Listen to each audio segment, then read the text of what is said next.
आज से 30 वर्ष पूर्व गांव के रास्ते पर एकांत में जाते समय रात को 11 बजे अगर पीछे से 4 आदमियों की आवाज आ जाती थी तो आदमी रुक जाता था कि अकेला रास्ता है, पीछे से 4 आदमी आ रहे हैं, साथ चलेंगे। भरोसा। ये क्या समय आया है कि अकेले जाते समय अगर 2 आदमी भी सामने से दिख जाएं तो आदमी पैनिक बटन हाथ में ले लेता है कि मैं मेरे साथ कुछ हो सकता है। ये हमने तरक्की की है, ये हमने प्रगति की है। इस कहानी में वो अमृत तत्व है कि दुनिया के सबसे बड़े आपत्ति काल कोरोना के समय जब मनुष्य की क्षणभंगुरता सामने खड़ी हुई थी, बचे कि नहीं बचे। सेठ हैं, राजनेता हैं, शक्तिशाली हैं, योद्धा हैं, बचे कि नहीं बचे। सुबह इतनी बड़ी लिस्ट आती थी, ये भी गए, ये भी गए। उस समय 40 साल पुराना प्रिंट जो घिसा हुआ था, जिसमें तीर भी धीमे धीमे चल रहे थे, वो रामायण जब दूरदर्शन पर आई तो पूरे विश्व के टीआरपी के रिकॉर्ड टूट गए। ये इस कहानी का था।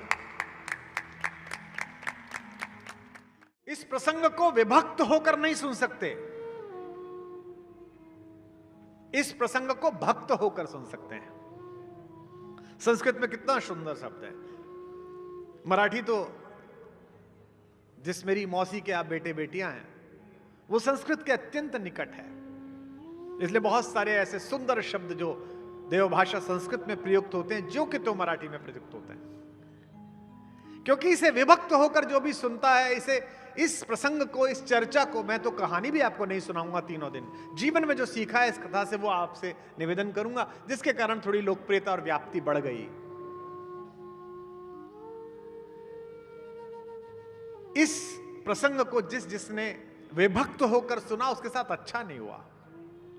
स्वयं त्रैलोक्य के विसर्जन के स्वामी देवादिदेव शंकर की पत्नी माता सती ने जब यह कथा संशय के साथ सुनी तो कष्ट हुआ।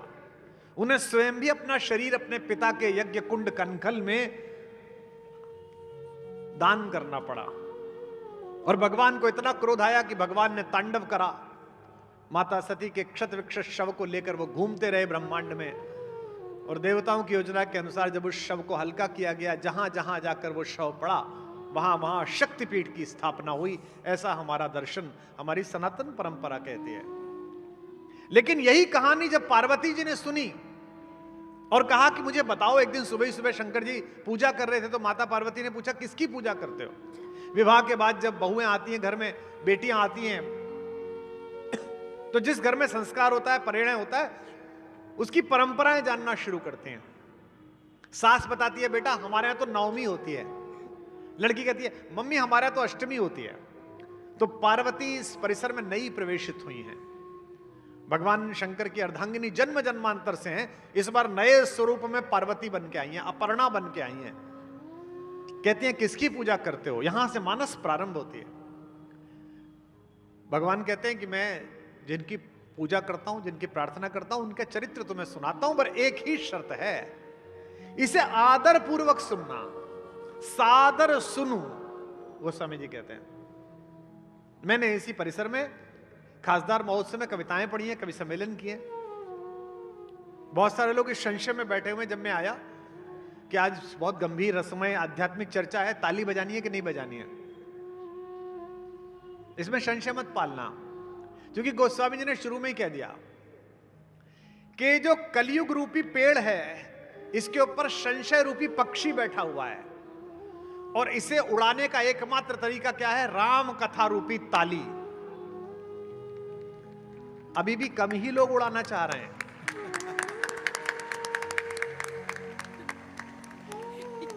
इसकी समझ में आ गई प्रोडक्शन वाले की। तो इसमें संकोच मत करना, जहां आनंद आए वहां बरसाना, वहां गाना। क्योंकि गोस्वामी जी ने कहा कि कलयुग रूपी पेड़ के ऊपर संशय रूपी पक्षी बैठा हुआ है। इस कलयुग का सबसे बड़ा संकट है संशय। हमें एक दूसरे पर भरोसा नहीं है।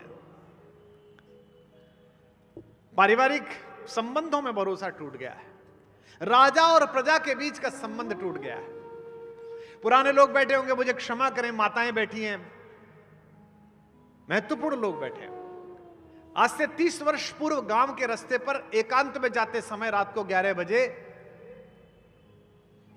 अगर पीछे से 4 आदमियों की आवाज आ जाती थी तो आदमी रुक जाता था कि अकेला रास्ता है, पीछे से 4 आदमी आ रहे हैं, साथ चलेंगे। भरोसा। ये क्या समय आया है कि अकेले जाते समय अगर 2 आदमी भी सामने से दिख जाएं तो आदमी पैनिक बटन हाथ में ले लेता है कि मैं कुछ, मेरे साथ कुछ हो सकता है। ये हमने तरक्की की है, ये हमने प्रगति की है। तो गोस्वामी जी कहते हैं कि कलयुग रूपी इस पेड़ को काटने के लिए यह राम की कहानी कुठार के समान है, कुल्हाड़ी के समान है। इसकी एक ही शर्त है, हे पार्वती इसे आदर पूर्वक सुनना। कोई भी संशय हो जीवन में, कभी भी कोई संकट आए, इसे ताली की तरह बजा के सुनना। और जब इसे सुन के निपटोगे, मैं वादा करता हूं, से दावा करता हूं, मैंने करके देखा है, जीवन में जी कर देखा है, विज्ञान का विद्यार्थी होने के नाते जी कर देखा है कि एक भूतपूर्व उत्साह आता है। गोस्वामी जी के शब्दों को दोहराता हूं कि राम कथा सुंदर करतारी, राम कथा सुंदर करतारी, राम कथा सुंदर करतारी, राम कथा सुंदर करतारी। सादर सुनु गिरिराज कुमारी, राम कथा सुंदर करतारी। गाइए।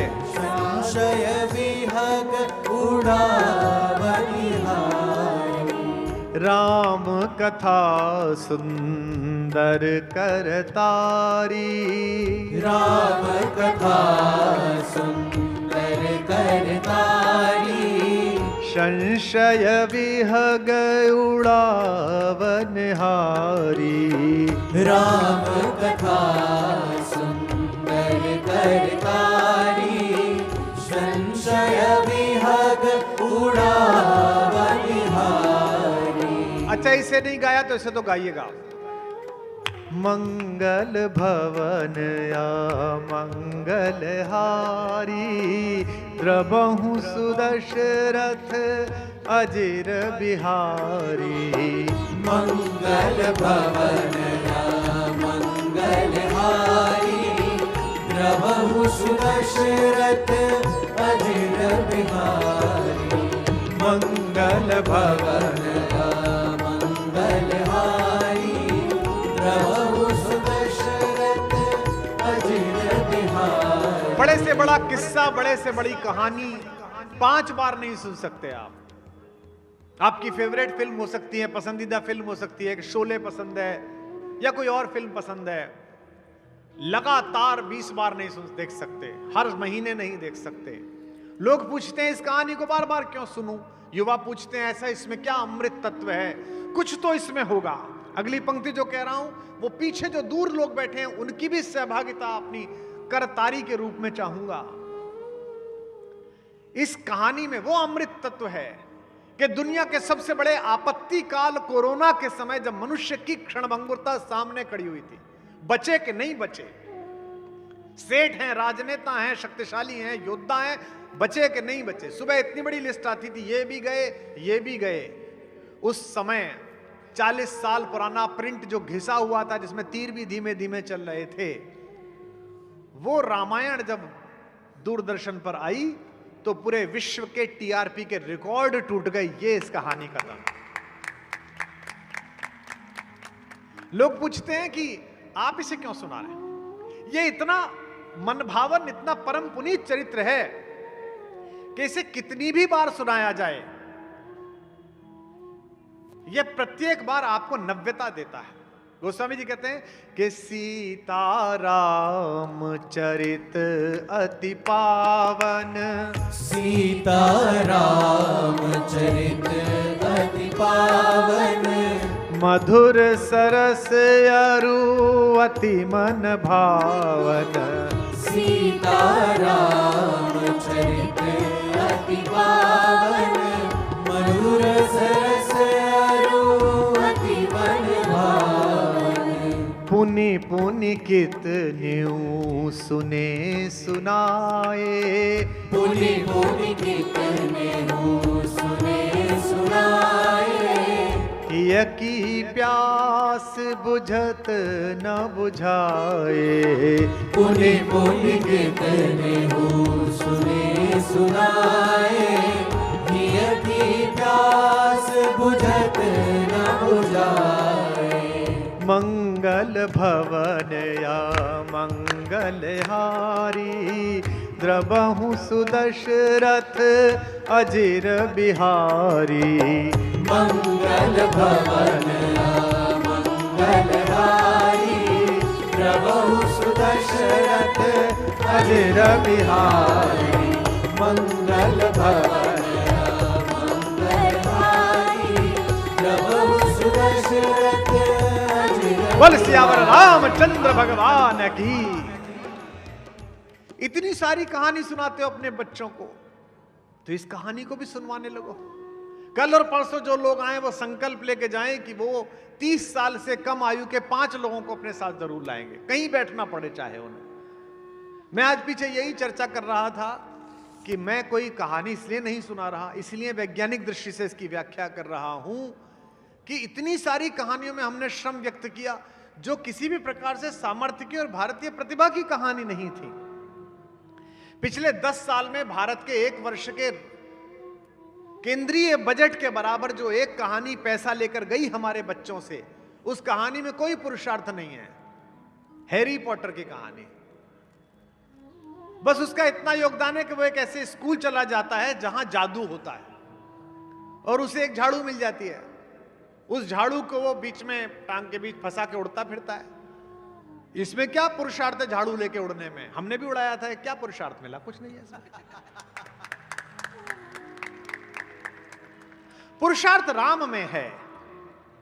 एक निष्कासित युवराज राज्याभिषेक की चौखट पर पहुंचकर 14 वर्ष के लिए वन में जाता हुआ युवराज, जिसके साथ उसके पिता की सेना नहीं है, जिसके साथ उसके पिता का दिया हुआ धन नहीं है, जिसके पास इक्ष्वाकु वंश की परंपरा के अतिरिक्त कुछ नहीं है, जिसके पास जिम्मेदारी और है मिथिलेश नंदिनी, अपनी पत्नी, अपनी प्रेमिका भारतेश्वरी माता सीता की।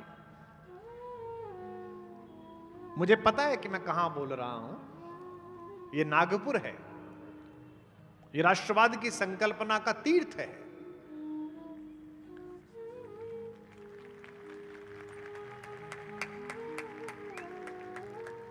राजसत्ताओं के राजमहल में बड़े सिंहासनों पर राजा कोई भी बैठता हो, उस राजा को वैचारिकी के रथ पर बिठाने वाले पहिए यहीं तैयार होते हैं, इसी नागपुर में तैयार होते हैं।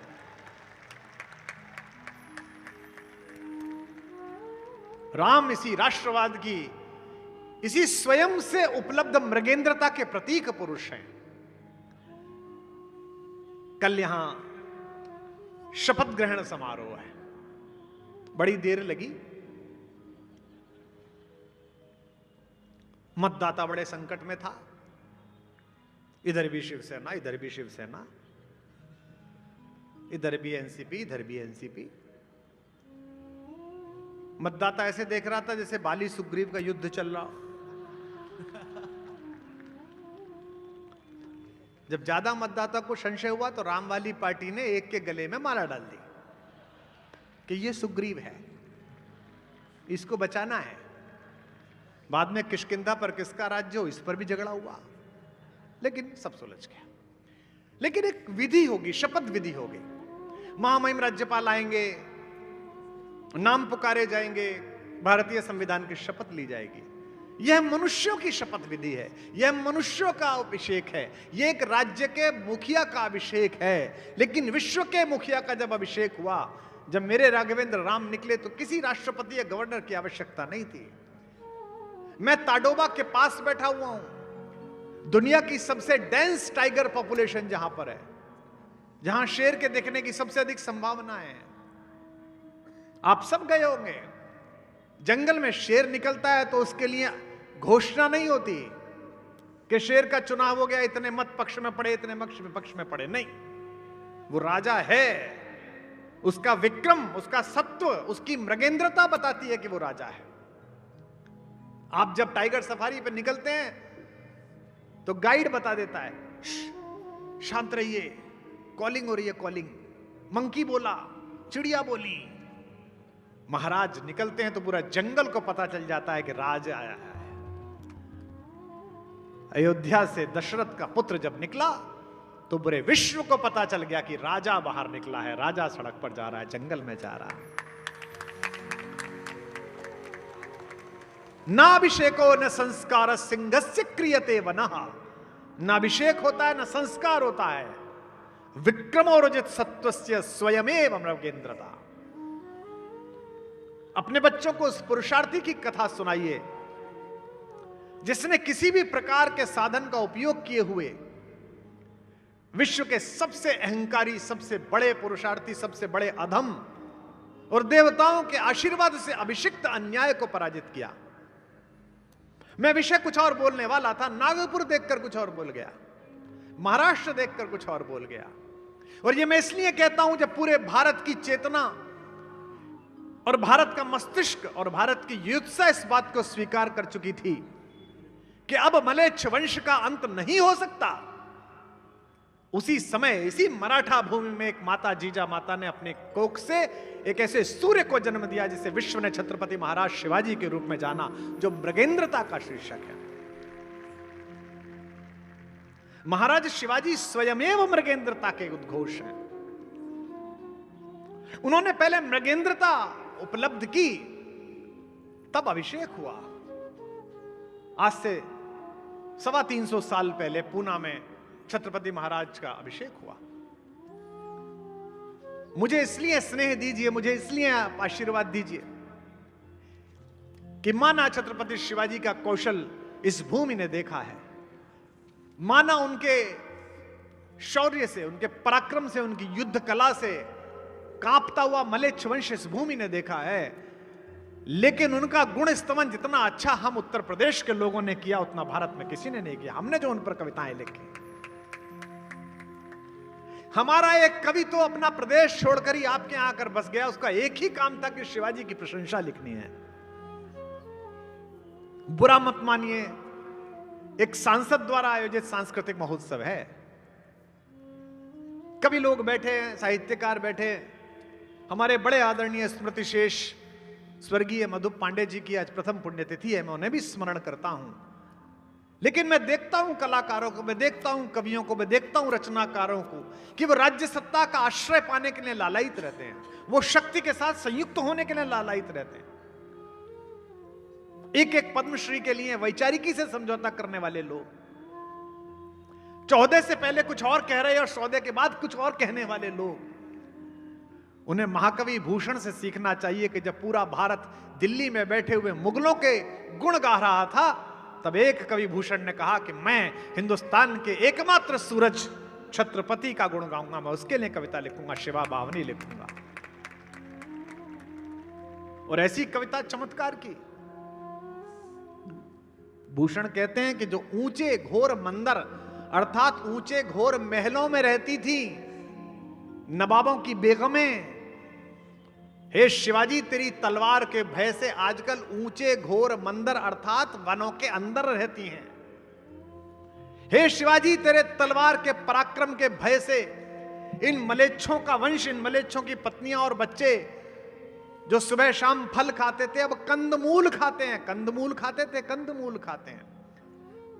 कहते हैं कि हीरे पहनने से जिनके अंग शिथिल हो गए थे, आजकल जंगल में घूमने के कारण उनके अंग शिथिल हो गए हैं।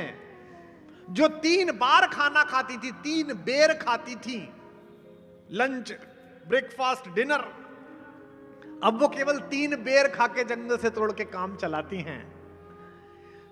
जो नगों से जड़ी रहती थी, नगन जड़ित, वे वस्त्रों के अभाव में अर्धनग्न होकर जाड़े से परेशान होते हैं। मेरे कवि को दुलार दीजिए के ऊंचे घोर मंदिर के अंदर रहने वाली ऊंचे घोर मंदिर के अंदर रहाती हैं। ऊंचे घोर मंदिर के अंदर रहती है, ऊंचे घोर मंदिर के अंदर रहती है। कंदमूल भोग करे, कंदमूल भोग करे, 3 बेर खाती थी वो 3 बेर खाती है। 3 बेर खाती थी वे 3 बेर खाती है, 3 बेर खाती थी वे 3 बेर खाती है। भूषण शिथिल अंग, भूषण शिथिल अंग, विजन डुलाती थी वे विजन डुलाती हैं। विजन डुलाती थी वे विजन डुलाती है, विजन डुलाती थी वे विजन डुलाती है। भूषण भनत शिव राजवीर तेरे त्रास, सबकी तालियां। भूषण भनत शिव राजवीर तेरे त्रास, नगन जड़ाती थी वे नगन जड़ाती हैं। नगन जड़ाती थी वे नगन जड़ाती है, नगन जड़ाती थी वे नगन जड़ाती है, नगन जड़ाती थी वे नगन जड़ाती है, नगन जड़ाती थी वे नगन जड़ाती है। बोलिए छत्रपति शिवाजी महाराज की। ऐसी तुलना आपने न देखी होगी। महाकवि भूषण कहते हैं इंद्र जैसे जंभासुर इंद्र को देखते ही कांपता था। जैसे बाणवाग्नि अर्थात समुद्र में जलने वाली अग्नि बड़े से बड़े पानी को सुखा देती है, जैसे दंभपूर्ण रावण के ऊपर रघुकुल शिरोमणि भगवान राम अधिकार कर लेते हैं, जैसे पवन बड़े से बड़े बादल को बहा कर ले जाता है, जैसे शंभु अर्थात शंकर रतिनाह अर्थात कामदेव पर अधिकार कर लेते हैं, जैसे सहस्त्रबाहु की 1000 भुजाएं एक फारसे से परशुराम काट देते हैं, जैसे चीता मृगझंड पर दौड़ता है, जैसे हाथी के ऊपर मृगराज अर्थात शेर झपटता है, जैसे अंधेरे कक्ष में एक दीपक धर देने से प्रकाश तम को पराजित कर देता है, जैसे 15 वर्ष के कन्हैया कंस के दरबार में घुसकर कंस को मारकर उसकी छाती पर बैठ जाते हैं।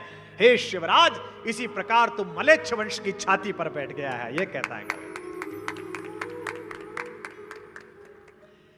इंद्रजिमी जंभ पर शब्द देखिएगा, हो सकता है कम समझ में आए आपके, लेकिन मेरा मन था तो मैं भूषण के 2 छंद सुना रहा हूं कि इंद्रजिमी जंभ पर बाणव सुअंब पर, रावण सदंब पर रघुकुल राज है। रावण सदंब पर रघुकुल राज है, रावण सदंब पर रघुकुल राज है। इंद्रजिमी जंभ पर, इंद्रजिमी जंभ पर बाणव सुअंब पर, रावण सदंब पर रघुकुल राज है। रावण सदंब पर रघुकुल राज है, रावण सदंब पर रघुकुल राज है। कौन वारिवाह पर शंभुरत नाह पर, जो सहस्त्र बाह पर राम द्विज राज है। जो सहस्त्र बाह पर राम द्विज राज है, जो सहस्त्र बाह पर राम द्विज राज है। कावा द्रुम दंड पर, चीता मृग झुंड पर, भूषण वितुंड पर जैसे मृगराज है। भूषण वितुंड पर जैसे मृगराज है, भूषण वितुंड पर जैसे मृगराज है। तेजतम अंश पर, तेजतम अंश पर, कान जिमी कंस पर, तेजतम अंश पर, कान जिमी कंस पर, चौमलेच्छ वंश पर शेर शिवराज है। चौमलेच्छ वंश पर शेर शिवराज है, चौमलेच्छ वंश पर शेर शिवराज है, चौमलेच्छ वंश पर शेर शिवराज है, चौमलेच्छ वंश पर शेर शिवराज है। बोलिए छत्रपति शिवाजी महाराज की।